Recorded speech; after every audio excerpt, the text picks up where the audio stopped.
আসসালামু আলাইকুম। আজকের রেসিপিতে নিয়ে এসেছি বুটের ডাল দিয়ে মুরগির মাংস রান্নার রেসিপি। অনেকেই আছে এই রেসিপিটা ভীষণ ভীষণ পছন্দ করে, কিন্তু পারফেক্টভাবে রান্না করতে পারে না বিদায় এই রেসিপিটা এতটা ভালো লাগে না কিংবা খেতে পারে না। আজকের রেসিপিটা ফলো করলে আশা করছি আপনারা পারফেক্টভাবে বুটের ডাল দিয়ে মুরগির মাংস কিংবা গরুর মাংস রান্না করে আঙুল চেটে পুটে ভাত খাবেন। পরোটা, রুটি, নান দিয়েও কিন্তু এই ডালটা খেতে পারবেন, এবং কি বিরিয়ানি, পোলাও দিয়েও এই ডালটা বেশ ভালো লাগে। তাহলে চলুন ভিউয়ার্স, মূল প্রস্তুত প্রণালীতে চলে যাই। মুরগির মাংস দিয়ে বুটের ডাল রান্না করার জন্য আমি এখানে বুটের ডালগুলো আগে থেকেই ভালোভাবে ভিজিয়ে রেখেছিলাম, আর এই ডালটা অবশ্যই ভিজিয়ে রেখে তারপর রান্না করার চেষ্টা করবেন। আমি এই ডালটা প্রায় 1.5 ঘন্টার মতো ভিজিয়ে রেখেছিলাম। এখন ভালোভাবে ধুয়ে পরিষ্কার করে পরিমাপ মতো পানি দিয়ে সিদ্ধ বসিয়ে দিব। এখানে আমি 4 কাপ পরিমাণে পানি দিয়েছি। আপনারা যতটুকু ডাল নেবেন পরিমাপ বুঝে তারপর পানিটা দিয়ে দিবেন, কারণ যেহেতু এই ডালটা সিদ্ধ হতে একটু সময় লাগে, তাই একটু বেশি করেই পানিটা দিতে হবে যেন খুবই ভালোভাবে সিদ্ধ হয়ে যায়। 1 চামচ পরিমাণে লবণ দিয়ে দিলাম। লবণ এবং পানি দিয়ে ডালটাকে প্রথমে আমি সিদ্ধ করে নিব। 80% সিদ্ধ করে নিলেই হবে। অনেকেই আছেন এই ডালটা যখন রান্না করে তখন একদমই গলে যায়, আর মাংস দিয়ে ডালটা একেবারে গলে গেলে কিন্তু মাংসটা এতটাও খেতে ভালো লাগে না, তাই একটু আস্ত আস্ত রাখতে হবে।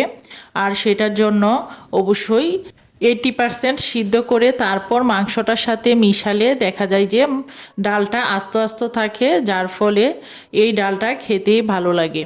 এই যে এখানে দেখতে পাচ্ছেন আমি প্রত্যেকটা উপকরণই গুছিয়ে নিয়েছি, আর ওইদিকে আমার ডালটাও সিদ্ধ হয়ে গিয়েছে। এখানে প্রত্যেকটা উপকরণই আপনাদের সাথে শেয়ার করব, তবে যখন আমি মাংসটা ম্যারিনেট করব তখন আপনারা দেখতে পারবেন। বুটের ডাল দিয়ে মুরগির মাংস রান্না করার জন্য 1 কেজি পরিমাণে মুরগির মাংস নিয়েছি। পেঁয়াজ স্লাইস করে নিয়েছি, কাঁচা মরিচ, টমেটো এবং রসুন স্লাইস করে নিয়েছি।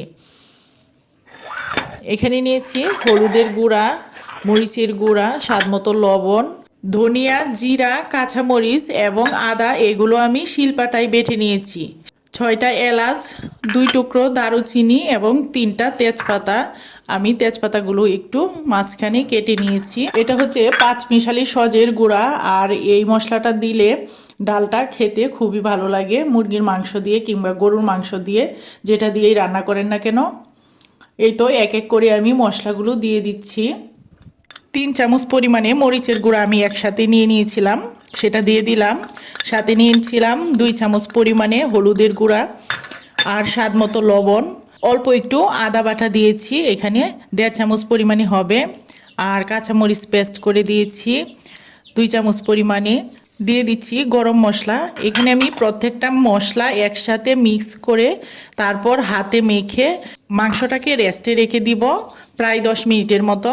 তাহলেই দেখবেন যে মাংসটার ভিতরে খুবই সুন্দরভাবে মিশে যাবে, যার ফলে সেই মাংসটা খেতেও খুবই ভালো লাগবে। ধনিয়া বাটা, পেঁয়াজ স্লাইস করা, এগুলাও দিয়ে দিয়েছি।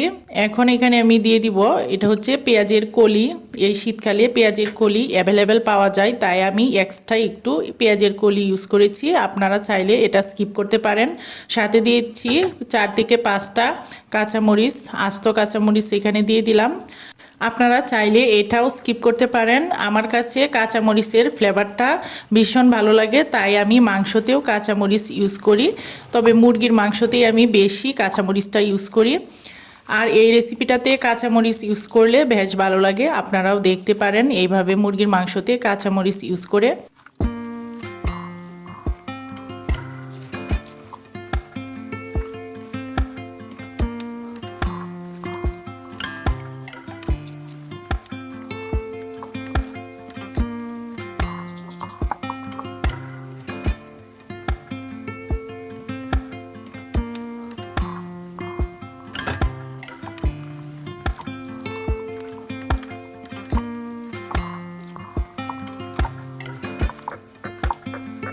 এই তো ডালটা আমি সিদ্ধ করে একটা বলে ঢেলে নিয়েছি। এই যে দেখতে পাচ্ছেন আপনারা ডালটা কতটুকু সিদ্ধ হয়েছে, ভিতরে কিন্তু খুবই ভালোভাবে সিদ্ধ হয়েছে। তবে এই ডালটা রান্না করার পর দেখবেন যে আস্ত আস্ত থাকবে, একদম গলে যাবে না। চুলায় কড়াই বসিয়ে দিলাম, কড়াইয়ে দিয়ে দিলাম রান্নার রেগুলার সয়াবিন তেল। তারপর এখানে আমি মাংসটা ঢেলে দিব। যেহেতু আমি পেঁয়াজ রসুন সব কিছুই মাংসটাতে দিয়ে মিক্স করে রেখেছিলাম, এখন আর এগুলা দেওয়ার কোনো দরকার নেই। এখন শুধু তেলে মাংসটাকে ঢেলে তারপর মাংসটাকে খুবই ভালোভাবে কষিয়ে নিলেই হয়ে যাবে।